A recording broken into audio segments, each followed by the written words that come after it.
Morning, Neil Sean here. Thank you so much as ever for joining me today, and welcome one and all back to What Happened on This Day. I know you love it. We all liked Starsky and Hutch, didn't we? David Soul, Paul Michael Glaser. What a memory that was. What a car that was, by the way. And as I say, if you've still got the car and it's boxed up and it's not broken and all that sort of stuff, it's worth quite a bit of money. But as ever, we always like to know what else happened on this day. This day, a spectacular piece of news, in fact, because if, like me, you love a Bond film. Now, one of my favourite Bonds has to be From Russia with Love. The theme tune was beautifully sung by none other than Matt Monro. And I was lucky enough to interview his son, Matt Monro Jr., who is also a singer in his own right. Now, Matt told me some wonderful stories about his late father, and in particular, for those that don't know and haven't heard, which must be the minor few, he had so many hits: Portrait of My Love, My Kind of Girl, and of course From Russia with Love. What was great about Matt, he made it look sort of effortless, you know. He wasn't a superstar in the same sort of way, maybe like Sinatra, but the way he did it was just make it look easy. And did he make it look easy? Bit of an accident-prone man though. He always was tripping up, breaking something, but had a wonderful voice. And it was on this day that he agreed to sing the theme tune to yet another classic Bond, From Russia with Love. Now, it was interesting really, because at that point you have to remember, although the theme tunes were big, the stars singing them weren't necessarily. That really all changed thanks to Dame Shirley Bassey and Goldfinger. Matt went on to have a stellar career. He started his career, by the way, as a bus driver in London. He didn't do it too long though. It's a great PR story, but it wasn't necessarily his main focus of a career. He did so many things. In fact, he started his life as a band singer in the 1950s on Radio Luxembourg, no less, which was like an army station back then. Wonderful voice. Also, of course, enjoyed further hits himself long after From Russia with Love. Most people will recall the brilliant ballad Walk Away. In fact, it was one of Frank Sinatra's personal favourite songs, and Frank and Matt had an appreciation of each other's talents. According to a good source, Sinatra labelled Mr. Monro as the singer's singer. What a wonderful thing for him to say. Sadly, we lost Matt at the early age of 54, but his voice lives on, as does his music, and as I often say here on the show, do check out pictures and have a look at him online, then you'll see exactly what I mean about what a wonderful talent he was, as is his son Matt Monro Jr. But as ever, what else happened on this? 1875, a brilliant American novelist, Edgar Rice Burroughs, was born. Now, for those that don't remember, he's the man that created one of the greatest all-time children adventurers, Tarzan. Now, for certain generations, of course, Tarzan was none other than the brilliant Johnny Weissmuller, the swimming Olympic champion. And I didn't realise this until many years later, that he turned up and did this wonderful event in a seaside town in Blackpool in Lancashire, in their big swimming pool there, and created an absolute stir. It just proves, doesn't it, that nothing is new, but more importantly, if you're a superstar, you can draw in the huge crowds. Tarzan today, of course, is not seen as necessarily too woke, as you can imagine, but it's still a big story seller, and there are plans to bring Tarzan back once again to the big screen. In 1954, you might have wanted to check your rear window. I know you like the pun, right? Because on this day, across America, Rear Window, the brilliant movie by the British director Alfred Hitchcock, opened. It starred the equally stunning Grace Kelly and James Stewart.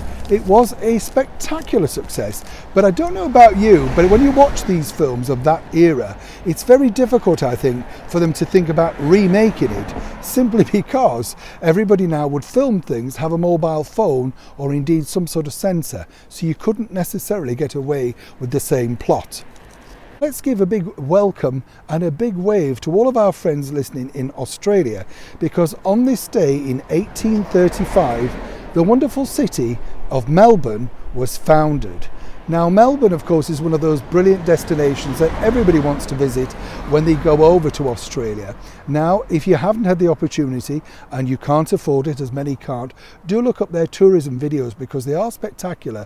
And Melbourne, I am told, is the #1 destination, along with Sydney and all those other wonderful places in Australia that people truly should go and see. It gets spectacular reports, and just think about how many wonderful stars and miles and years and whatever of entertainment gentlemen that have come all back to Australia from, of course, Great Britain.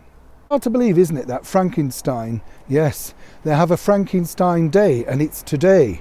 And that's why I've covered myself up, so you understand.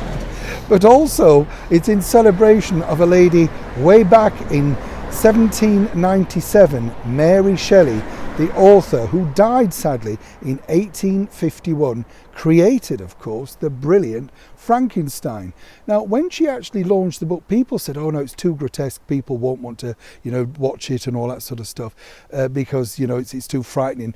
But really, when you look at Frankenstein today, it's very sort of tame, isn't it? And it's not as frightening as you'd think. But Mary Shelley kick-started all of that way back in 1797.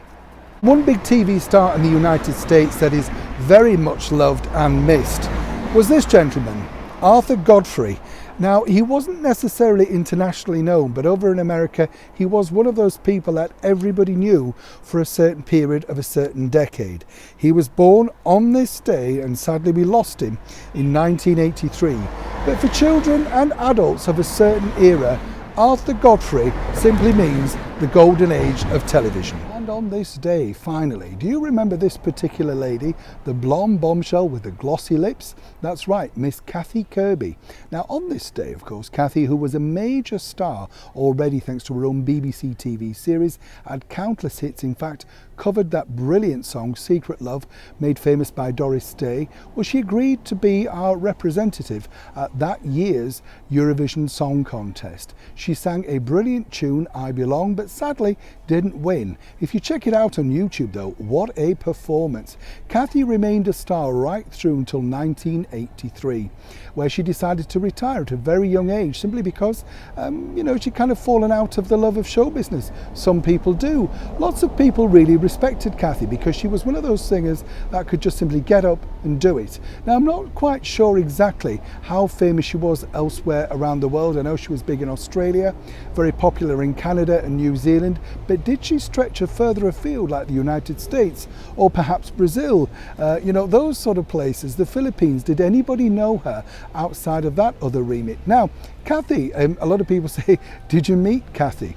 Well, I did get the opportunity, but sadly I did pass it up. Although I did see Kathy herself outside a supermarket in South Kensington. Let me explain. She lived in a very nice flat in that particular area, and you did know it was Kathy Kirby because even though she was, shall we say, getting on a bit in years at that point, she did manage to have a fur coat on, a turban and dripping in diamonds. And according to a very good source, she couldn't understand why people were constantly looking at her. Imagine going to the shops dressed like that.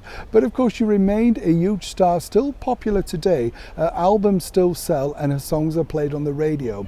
And as I say, on this day, that is the day that Kathy decided it would be a good idea to represent us at the 1965 Eurovision Song Contest. As ever, as we often say, if you get the opportunity, have a look up, have a listen at some of her music.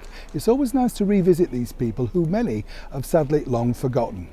And as ever, will I see you tomorrow for more on this day? Neil Sean in the very heart of Yorkshire.